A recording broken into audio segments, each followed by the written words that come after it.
sudut pandang kita. Didukung oleh Ya, terima kasih Anda kembali bersama kami di POV, masih dengan sudut pandangnya Bang Don Bosco Slamun ini. Bang Don, berarti kalau kita ya mengerucut begitu ya, apakah media yang survive saat ini yang sudah bisa menentukan niche-nya sendiri? Nih, ngomong-ngomong soal media kita juga kan niche-nya. Kasih spill dikit dong. Ya, saya belum ada gambaran, tetapi menurut saya selalu akan ada kesempatan bagi media yang niche tetapi kredibel. Oh, oke.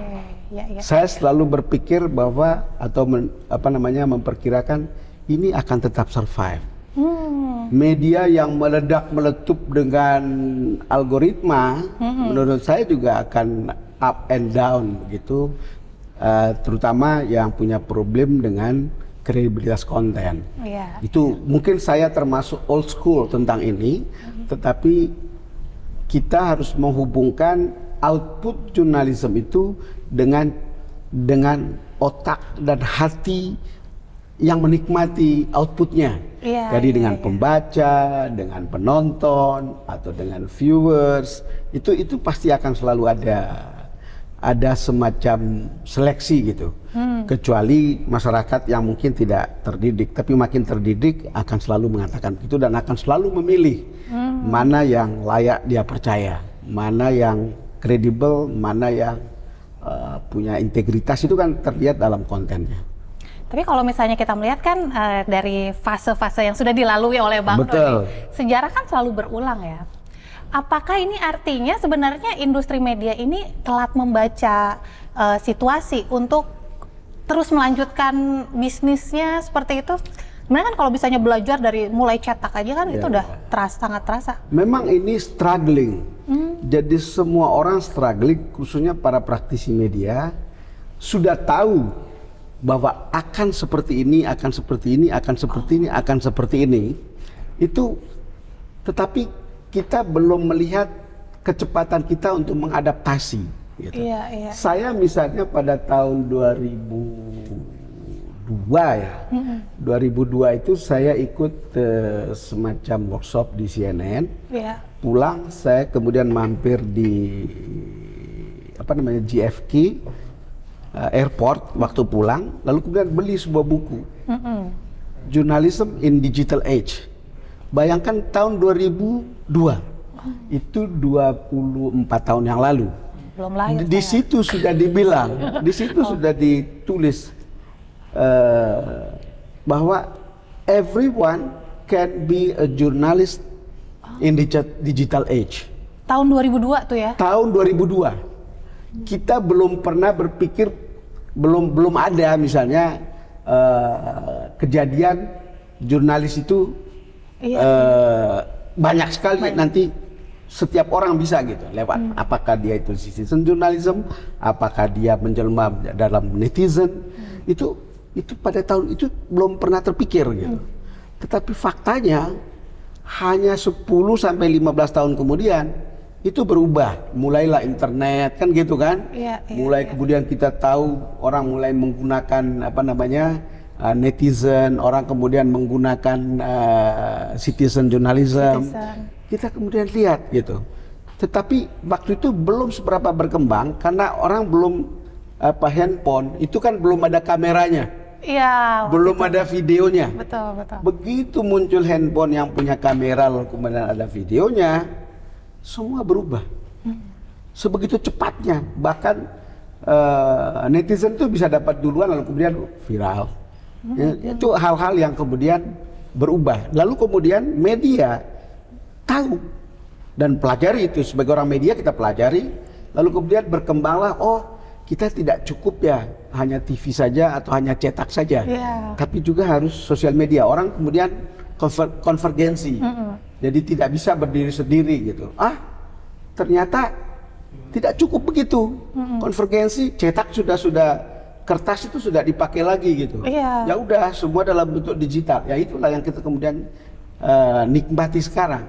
Struggling, lalu kemudian dalam proses transformasi itu media itu cepat sekali didisrupsi. Betul, Didisrupsi oleh nggak terasa ya? Iya, oleh media digital, dan itu membunuh banyak orang, membunuh banyak institusi, terutama cetak yang duluan jatuh. Kemudian kita lihat TV penontonnya menurun, lalu kemudian iklannya juga berkurang jauh di televisi maupun di cetak. Banyak lagi dimakan oleh iklannya itu ke media-media digital. Dan tragisnya untuk kita adalah bahwa iklan itu banyak dimakan oleh media-media global, media digital global, entah Google, entah apa gitu, yang kemudian membuat kita itu tidak kebagian, bahkan tersisa sedikit. Jadi hal-hal seperti itu, iklan itu bertransformasi mungkin 70% atau 60% itu ke digital. Yang kemudian di media-media lama itu tinggal sedikit begitu. Nah, itu yang berubah, dan perubahan ini kemudian sayangnya itu jadi media mainstream itu kurang penontonnya, kurang iklannya, maka ada sekarang bagaimana media itu harus bergantung pada informasi atau iklan pemerintah. Nah itu gimana? Karena dia terikat pada iklan pemerintah, dia tidak bisa independen. Karena dia tidak bisa independen atau sebagian bahkan jadi humas begitu. Akhirnya orang juga mulai berpikir, tidak semua kita percaya informasinya. Ini sebuah lingkaran yang kita sekarang alami. Akhirnya media arus utama pun kehilangan kredibilitasnya, orang jadi bertanya-tanya. Untuk banyak media iya. Yang tersisa itu tinggal mungkin kita bisa hitung dengan jari yang bisa mempertahankan kredibilitas itu gitu.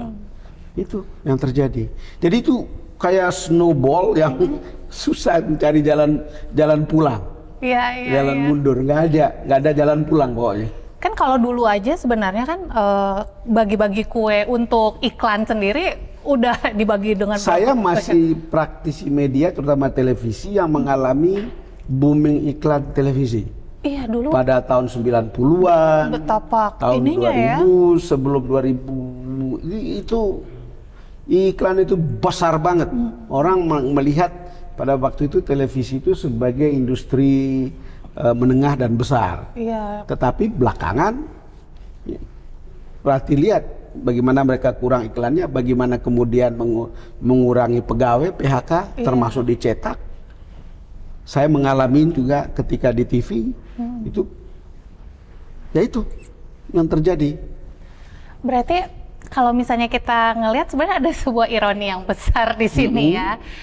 Kita semakin bertumbuh tentunya media itu mau nggak mau kan teknologi semakin berkembang. Harus teknologi. Di sisi lain tapi untuk menuju ke perkembangan itu ada sebuah pengorbanan, dan pengorbanannya itu mau nggak mau adalah ya salah satunya perampingan efisiensi itu yang nggak bisa dihindarin lagi. Nggak bisa dihindari. Kenapa? Karena media-media lama itu kan, saya punya pengalaman dan kita lihat itu semua di set up dalam bentuk sebuah organisasi yang besar. Dulu kan kayaknya wah gitu. Itu kayak besar sekali. Lalu tiba-tiba semua harus jadi slim. Harus ramping. Harus ramping. Kan itu kan terpaksa harus dikurangin, harus lebih efisien. Padahal pemerintah kita aja jumbo. Itu yang terjadi sekarang. Apa tadi kau bilang? Yang jumbo apa? Padahal pemerintah kita aja jumbo ya. Oh iya. Itu beda. Beda lagi. Itu di pembahasan berikutnya ya. Jadi hal-hal seperti itu memang jadi paradoks. Jadi seperti berlawanan. Tapi tidak ada pilihan, harus ikuti. Dan makanya, mau nggak mau perampingan di tubuh media itu akan terus berlangsung. Tidak ada jalan, karena ini kan bukan organisasi you pelihara orang yatim. Jadi itu profesional, dan itu juga tidak bisa kita misalnya cengeng menghadapi situasi itu. Jadi sekarang ada ironi itu dikurangi, tetapi juga ada peluang yang besar. Kan everyone can be a journalist in digital age. Makanya jadi, lahirlah homeless media. Iya, jadi homeless. Jadi ya tentu perjuangannya itu besar. Tidak mudah, tapi sekali lagi begini. Di media digital itu begitu banyak tumbuh. Itu seperti sebuah hutan yang pohonnya banyak yang tidak bisa kita hitung. Nah, itu homeless itu Lalu kemudian ketika kita bisa bikin satu gitu, lalu kemudian seperti kita bersuara gitu, pohon, orang harus tahu suara itu dari pohon yang mana ya di antara pohon yang tumbuh ini. Iya, Jadi karena suara saking itu rimba. saking rimbanya, orang harus mengidentify dulu dari mana. Nah, kalau you punya kualitas, orang nonton, oh itu suara itu dari pohon itu ya, dari rimba, di antara rimba, oh pohon yang itu yang mengeluarkan suara itu, bunyi itu dari pohon itu gitu. Itu tanda bahwa kita bisa recognize atau bisa direcognize ketika kita masuk dalam rimba raya tadi itu. Itu peluang. Oh, itu sebenarnya peluang ya? Itu peluang. Ini sekaligus, ini tantangan tapi juga sekaligus peluang. Kita tidak bisa harus mengambil. Saya kan wartawan yang sudah tua, sebetulnya. Tapi itu tua juga sih. Harus bermain di digital. Nggak ada pilihan. Nggak ada pilihan. Kalau you masih survive, toh orang tidak peduli seberapa besar institusimu, tetapi seberapa besar coveragemu, seberapa besar institusimu, tapi seberapa bagus kualitasmu. Dan itu semua orang main di lapangan becek, main di lapangan yang sama, ya silakan aja, gitu. Tapi kue iklannya tadi makin lama makin. Ya tentu, karena kan makin kecil kan, you bicara margin. Iya. Sekarang you mengeluarkan uang 20 miliar tapi pendapatan 10 miliar, atau mengeluarkan uang 1 miliar tapi pendapatanmu 1,2 miliar. Itu sebab margin pada akhirnya. Betul. Atau jangan-jangan keluarin uang 100 juta, dapatnya 200 juta.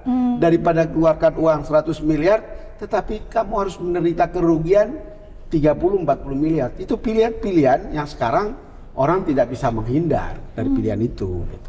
Tapi dengan kita bertarung di rimba itu masih bisa disebut jurnalisme? Oh iya, sepanjang kita bisa mematuhi kode etik jurnalis, ya sebetulnya nggak ada masalah. Yang gitu. membedakan kita dengan konten kreator. Yang membedakan kita dengan konten kreator kan karena kita terikat pada kode etik jurnalistik. Bahkan untuk beberapa hal, media-media homeless itu bisa lebih baik. Gitu. Ya tergantung pengelolanya, moralnya, integritasnya, tingkat kepercayaan pada diri orang itu gitu. Dan tentu skill. Nah, ada yang menarik nih kalau kita bicara homeless media ya. Kemarin kan baru aja viral nih, Bakom RI tiba-tiba mengumumkan akan menggandeng ya homeless media gitu. Meskipun akhirnya banyak juga yang berbicara bahwa tidak ada ikatan atau kerjasama dengan pemerintah begitu. Nah, apakah ini artinya kalau kita memilih menjadi homeless media, berarti sisi jurnalistik dan kredibilitas kita turun, atau malah nanti ujungnya kita malah jadi buzzer? Mana nih? Oke, tahan dulu Bang Don. Karena ini menarik ya kalau misalnya kita bicara itu. Dan sahabat Eljon, tetaplah bersama kami, POV segera kembali. POV, sudut pandang kita. Didukung oleh